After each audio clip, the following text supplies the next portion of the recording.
નમસ્કાર, આપ જોઈ રહ્યા છો પ્રવેગ ટીવી. હું છું ગ્રીષ્મા. સમાચારની શરૂઆત કરીએ તે પહેલા નજર કરીએ હેડલાઇન્સ પર. પીએમ મોદી મધ્યપ્રદેશના જાંબુઆમાં 7,550 કરોડની વિકાસ યોજનાનો શિલાન્યાસ કર્યો. કહ્યું, એમપી અને ગુજરાત લોકોના દિલ જોડાયેલા.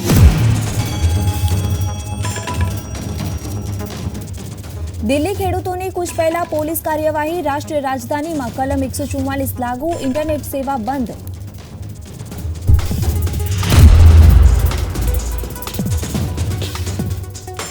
રાહુલ ગાંધીની આગેવાનીમાં ભારત ન્યાય યાત્રા છત્તીસગઢના રાયગઢ પહોંચી. 14 ફેબ્રુઆરીએ યાત્રા બલરામપુરથી ઝારખંડ જશે.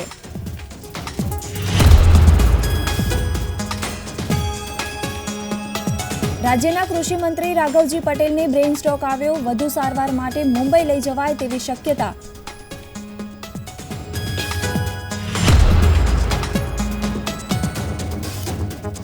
યાત્રાધામ અંબાજીમાં 51 શક્તિપીઠ મંદિરમાં વિશેષ ઉત્સવને લઈને તૈયારીઓ.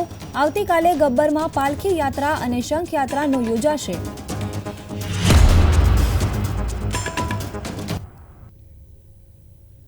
વિગતવાર સમાચાર જોઈએ ત્યારે રાજ્યના કૃષિ મંત્રી રાઘવજી પટેલને માઇનર બ્રેઇન સ્ટ્રોક આવ્યો છે, જેથી તેઓને રાજકોટની સિનર્જી હોસ્પિટલમાં સારવાર હેઠળ ખસેડવામાં આવ્યા છે.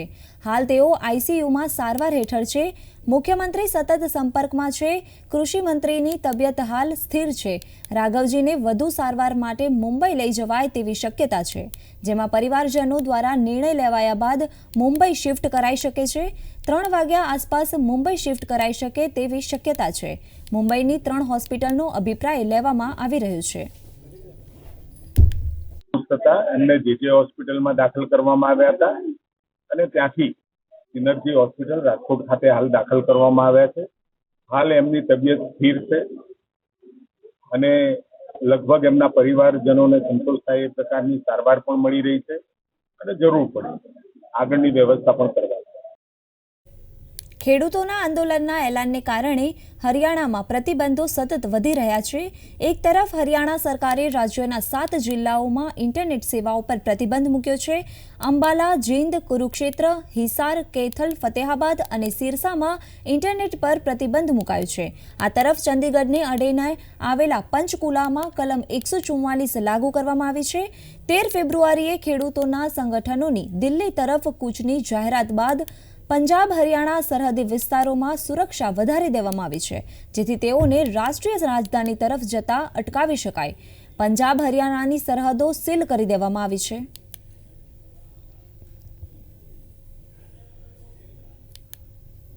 પીએમ નરેન્દ્ર મોદી રવિવારે મધ્યપ્રદેશના જાંબુઆમાં આદિવાસી સંમેલનને સંબોધિત કર્યું હતું. આ સમયગાળા દરમિયાન વડાપ્રધાને ₹7,500 કરોડના વિકાસ પ્રોજેક્ટોનું ઉદ્ઘાટન અને શિલાન્યાસ કર્યો હતો. વડાપ્રધાન લગભગ 2 લાખ મહિલા લાભાર્થીઓને રાજ્યની ખાદ્ય સબસિડી યોજના હેઠળ માસિક હપ્તાનું વિતરણ કરશે. અહીં જણાવવાનું કે જાંબુઆ રાજ્યમાં આ દિવસો રાજકારણનું કેન્દ્ર બન્યું છે. આ વિસ્તારોમાં ભીલ અને ભીલાલા આદિવાસીઓ વસે છે. જાંબુઆ નજીક લોકસભાની 3 બેઠકો આદિવાસીઓ માટે અનામત છે. અહીંથી પીએમ મોદી આસપાસના જિલ્લા ધાર, રતલામ અને ગુજરાત અને રાજસ્થાનના આદિવાસી વિસ્તારોને પણ પ્રભાવિત કરશે. कह रहे हैं कि मोदी मध्य प्रदेश में झाबुआ से लोकसभा की लड़ाई का आगाज करेगा. मैं बताना चाहता हूं कि मोदी लोकसभा चुनाव के प्रचार के लिए नहीं आया है. मोदी तो सेवक के तौर पर ईश्वर रूपी एमपी की जनता जनार्दन का आभार मानने आया है. કોંગ્રેસ નેતા રાહુલ ગાંધીની આગેવાની હેઠળની ભારત જોડો ન્યાયયાત્રા રવિવારે સવારે રાયગઢ છત્તીસગઢમાં પ્રવેશી. આ યાત્રા છત્તીસગઢ ઓડિશા સરહદ પર રાયગઢ જિલ્લામાં રેંગરપાલી ચેકપોસ્ટ પર રાજ્યમાં પ્રવેશી હતી, જ્યારે 14 ફેબ્રુઆરીએ યાત્રા બલરામપુરથી ઝારખંડ જશે. 7 જિલ્લામાંથી પસાર થનારી આ યાત્રા રાજ્યમાં 536 કિલોમીટરનું અંતર કાપશે. ઉત્તર પ્રદેશના ધારાસભ્યો રામ મંદિરના દર્શન કરવા અયોધ્યા પહોંચ્યા છે ત્યારે લોકોએ ફૂલ વરસાવીને તેમનું ઉત્સાહપૂર્વક સ્વાગત કર્યું હતું. ઉત્તર પ્રદેશ વિધાનસભાના બંને ગૃહોના ઘણા સભ્યો રવિવારે લખનૌથી અયોધ્યા નવનિર્મિત રામ મંદિરના દર્શન કરવા માટે રવાના થયા હતા. સમાજવાદી પાર્ટીના નેતાઓ સિવાય મોટાભાગના ધારાસભ્યો અયોધ્યા જવા માટે રવાના થયા છે. મુખ્યમંત્રી યોગી આદિત્યનાથ અને ઉત્તર પ્રદેશ વિધાનસભાના અધ્યક્ષ સતીશ મહાનાએ બંને ગૃહોના સભ્યોને રામ મંદિરમાં રામલલાની પૂજા કરવા આમંત્રણ આપ્યું હતું. વડાપ્રધાન નરેન્દ્ર મોદીએ રવિવારે કહ્યું હતું કે ભારતીય ફિલસૂફ સ્વામી દયાનંદ સરસ્વતીનો જ્યાં જન્મ થયો હતો ત્યાં ગુજરાતમાં જન્મ લેવો એ સન્માનની વાત છે. તમને જણાવી દઈએ કે વડાપ્રધાન નરેન્દ્ર મોદીએ સ્વામી દયાનંદ સરસ્વતીને તેમની 200મી જન્મ જયંતિ પર શ્રદ્ધાંજલિ આપી હતી અને ભારતીય મૂલ્યો આધારિત શિક્ષણની જરૂરિયાત પર ભાર મૂક્યો હતો. मेरा सौभाग्य रहा कि स्वामी जी की जन्मभूमि गुजरात में मुझे जन्म मिला. उनकी कर्मभूमि हरियाणा लंबे समय तक मुझे भी उस हरियाणा के जीवन को निकट से जानने समझने का और वहां कार्य करने का अवसर मिला. इसलिए स्वाभाविक तौर पर मेरे जीवन में उनका एक अलग प्रभाव है, उनकी अपनी एक भूमिका है. मैं आज इस अवसर पर महर्षि दयानंद जी के चरणों में प्रणाम करता हूं, उन्हें नमन करता हूं. મધ્યપ્રદેશના મુખ્યમંત્રી મોહન યાદવ અને પૂર્વ મુખ્યમંત્રી શિવરાજસિંહ ચૌહાણે રવિવારે ભોપાલમાં પાર્ટીના અગ્રણી વિચારધારક પંડિત દીનદયાલ ઉપાધ્યાયને તેમની પુણ્યતિથિ પર શ્રદ્ધાંજલિ આપી હતી. પંડિત દીનદયાલ ઉપાધ્યાય આરએસએસ કાર્યકરી ભારતીય જનસંઘના સ્થાપક સભ્યોમાંના એક હતા જે ભાજપના અગ્રદૂત હતા. देश में नहीं दुनिया में भारतीय संस्कृति की पताका फहराई, राजनीति का एक नया दर्शन दिया जिसको एकात्म मानव दर्शन के नाते से दुनिया जानती, जिसका मूल भाव गरीब से गरीब व्यक्ति के जीवन में भी बदलाव आए, गरीब से गरीब व्यक्ति के जीवन में भी मूलभूत सुविधाओं की प्राप्ति हो, उसका मानव जीवन सफल हो, ऐसा सुंदर विचार लेकर जिसने अपनी इस नई राजनीतिक यात्रा का नेतृत्व किया, ऐसे पंडित दीनदयाल उपाध्याय की स्मृति में मैं आज इस समर्पण दिवस में भोपाल में सम्मिलित हुआ हूँ. ઉત્તર પ્રદેશના મુખ્યમંત્રી યોગી આદિત્યનાથે રવિવારે મહારાષ્ટ્રના પુણે જિલ્લાના આલંદીમાં ગીતા ભક્તિ અમૃત મહોત્સવમાં હાજરી આપી હતી. આ કાર્યક્રમમાં બાબા રામદેવ સહિત દેશભરના સંતોએ ભાગ લીધો હતો. કાર્યક્રમમાં ઉત્તર પ્રદેશના સીએમ યોગીએ સ્વામી ગોવિંદદેવ ગિરીના જીવન પર આધારિત એક સંભારણાનું પણ વિમોચન કર્યું હતું. કેન્દ્ર અને રાજ્યના પર્યટન મંત્રાલયો દ્વારા આયોજિત 3 દિવસીય માર્કંડેય મહાદેવ મહોત્સવ ઉપર ઉત્તર પ્રદેશના વારાણસીમાં શનિવારે શરૂ થયો હતો. પ્રથમ દિવસે કાર્યક્રમમાં જાણીતા ગાયક હંસરાજ રઘુવંશીએ પરફોર્મન્સ આપ્યું હતું. કાર્યક્રમના બીજા દિવસે મૈથિલી ઠાકોર અને ત્રીજા દિવસે અનુપ જલોટા પરફોર્મ કરશે. આ ઇવેન્ટનો ઉદ્દેશ પ્રવાસન, પ્રાદેશિક સંસ્કૃતિ અને સ્થાનિક કલાકારોને પ્રોત્સાહન આપવાનો છે.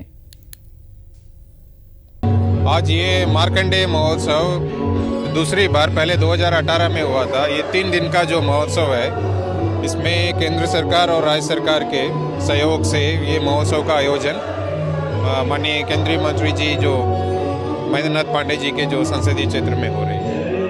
देखिए, इसमें पर्यटन को बढ़ावा देना, स्थानीय संस्कृति को बढ़ावा देना और जो कलाकार है, जो हमारे सांस्कृतिक कलाएं हैं, उसको बढ़ावा देना इसका मुख्य उद्देश्य है. समाज को प्रेरित करने वाले भजन, संस्कारों और विभिन्न माध्यमों से जनता के अंदर एक अच्छा वातावरण निर्माण करना और लोक मंगल का एक वातावरण बनाना, उस उद्देश्य से ये कार्यक्रम.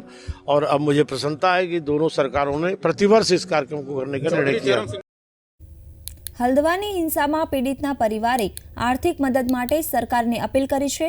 તમને જણાવી દઈએ કે હલ્દવાની શહેરમાં ગત ગુરુવારે થયેલી હિંસા બાદ સમગ્ર શહેરમાં હજુ પણ તણાવનું વાતાવરણ છે. સાવચેતીના પગલા રૂપે શનિવારે ઇન્ટરનેટ સેવા બંધ કરી દેવામાં આવી હતી. 10 तारीख को हमें मैसेज मिला, फ़ोन जब उसका बंद आ रहा था तो हल्द्वानी थाना से फ़ोन आया कि आपके भाई का एक्सीडेंट हो गया है, आप लोग आ जाइए यहाँ पे।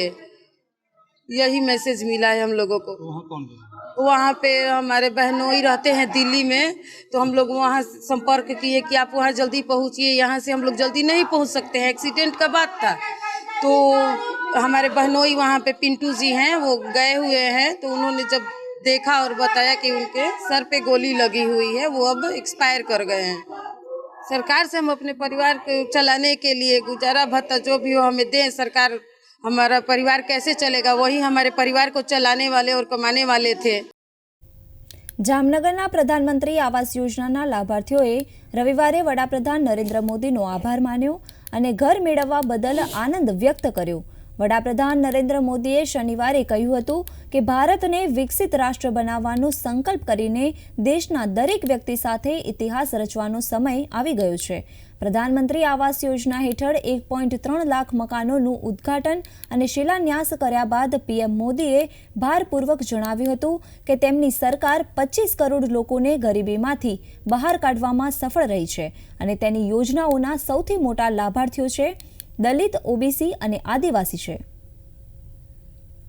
એટલો આભાર છે મોદી સાહેબનો, અમારા ગામનો સરપંચનો, મંત્રીનો, અમને બહુ સહાય મળી છે। અમે બધા ખુશ છીએ, રાજી થયા છીએ। અમારો આશરો થયો છે। ભાડે રહેતા હતા, અમે મજૂરી કામ કરી છીએ, ખેતીવાડી કરી છે, મજૂરી।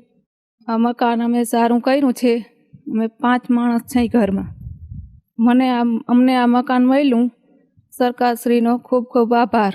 સુરેન્દ્રનગરના રતનપરની ઉમિયા ટાઉનશીપ સોસાયટીમાં વીજ વિભાગના કર્મચારી પર હુમલો થયાની ઘટના પ્રકાશમાં આવી છે। વીજ વિભાગમાં ફરજ બજાવતા કર્મચારી સંજય મહેતા બિલ ઉઘરાવવા ગયા હતા, તે દરમિયાન આ ઘટના બની હતી। એટલું જ નહીં, બોથડ પદાર્થથી માર મારી કારમાં અપહરણનો પણ પ્રયાસ કરાયો હતો। ઈજાગ્રસ્ત સંજયને સારવાર માટે સિવિલ હોસ્પિટલમાં લઈ જવામાં આવ્યો હતો। પોલીસે આ અંગે તપાસ હાથ ધરી છે। રોજ જોરનગર સબ ડિવિઝનના ધાબાએ ચડાવતા બાયપાસ રોડ ઉપર આવેલું ઉમિયા 3 ટાઉનશીપમાં અમારા કર્મચારી એસવી મહેતા વીજ બિલની રિકવરી માટે ગયેલા હતા। ત્યાં એક શખ્સ દ્વારા ત્યાં ટાઉનશીપમાં કેમ આવ્યા છો બિલ ઉઘરાવા, નીકળી જવાનો ધમકી આપી છે અને લાકડીથી કંઈક માર મારી એવી માહિતી મળેલ છે।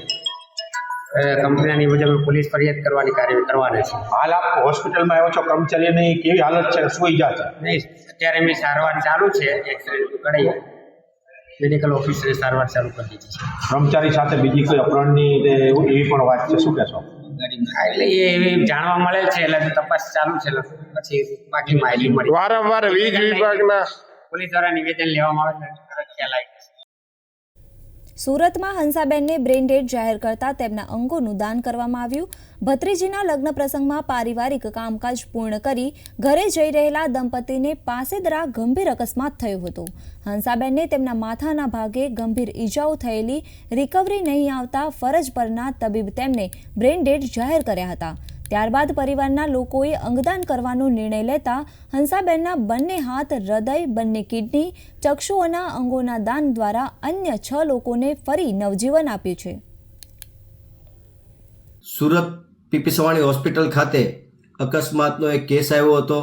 એમાં હંસાબેન સોંડાગર છે, તેઓને બ્રેન્ડેડ જાહેર કરવામાં આવ્યા હતા ડૉક્ટરો દ્વારા। બ્રેન્ડેડ જાહેર કરાતા સુથાર સમાજના આગેવાન અજયભાઈ સોંડાગર, અશોકભાઈ, યોગેશભાઈ, અશ્વિનભાઈ અને ડાયાભાઈ દ્વારા અમને સંપર્ક કરવામાં આવ્યો હતો।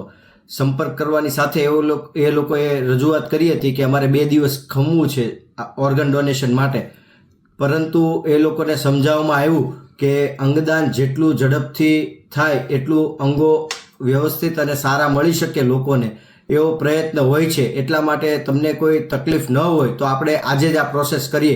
તો એઓએ તત્કાલિક એવું અમને જાણ કરી કે એમના ઘર આંગણે જ લગ્ન પ્રસંગ છે ભત્રીજીના, તો અમને ઝડપથી કરવામાં આવો પ્રશ્ન આવે એવું છે।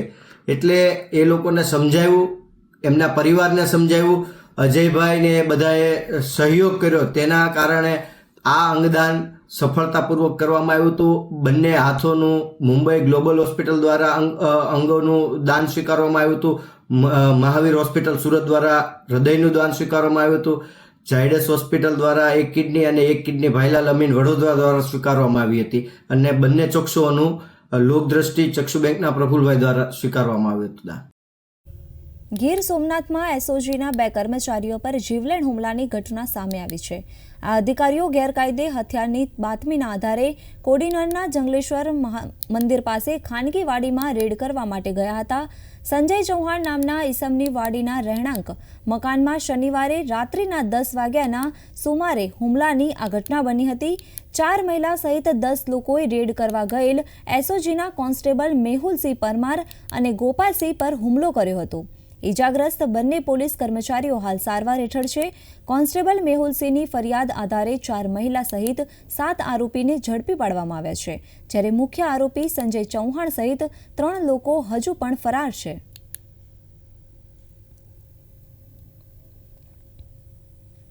યાત્રાધામ અંબાજી ખાતે ગબ્બર પરિક્રમા પથ પર 51 શક્તિપીઠ મંદિરોનો વિશેષ ઉત્સવ ઉજવાનાર છે, જેને લઈ મંદિર ટ્રસ્ટ તેમજ યાત્રાધામ વિકાસ બોર્ડ દ્વારા સંપૂર્ણ તૈયારીઓ પૂર્ણ કરવામાં આવી છે. સાથે પરિક્રમા પથ ઉપર થયેલા 51 શક્તિપીઠના મંદિરોને હાલ તબક્કે તૈયારીના ભાગરૂપે ફૂલોનો શણગાર ચાલી રહ્યું છે. આવતીકાલે પરિક્રમા મહોત્સવના ગબ્બર તળેટીમાંથી વિક્રમ પથ ઉપર પાલખી યાત્રા અને શંખ યાત્રાનો પ્રારંભ કરાશે. આ પરિક્રમા મહોત્સવમાં આવનારા લાખોની સંખ્યામાં જે માઈ ભક્તો આવશે તેમને તે બનાસકાંઠા સહિત આસપાસના 5 જિલ્લાઓમાંથી નિઃશુલ્ક વાહન વ્યવહારની વ્યવસ્થા કરવામાં આવી છે અને અંબાજી પહોંચ્યા બાદ તમામ યાત્રિકોને બંને ટાઈમ નિઃશુલ્ક ભોજન વ્યવસ્થાની પણ સુવિધા કરવામાં આવી છે. તમામ યાત્રિકો માટે અલ્પાહારની પણ રસ્તામાં વ્યવસ્થા કરાઈ છે. જેમ શ્રી 51 શક્તિપીઠ પરિક્રમા મહોત્સવ આવતીકાલથી જે તે 12/2/2024થી 16/2/2024ની વચ્ચે યોજાવા જઈ રહ્યું છે. શ્રી આરાસુરી અંબાજી દેવસ્થાન ટ્રસ્ટ અને યાત્રાધામ વિકાસ બોર્ડ સાથે રહીને સંકલનમાં રહીને અહીંયા આવતા તમામ યાત્રિકો માટે અલગ અલગ વ્યવસ્થાઓ કરી રહ્યા છે.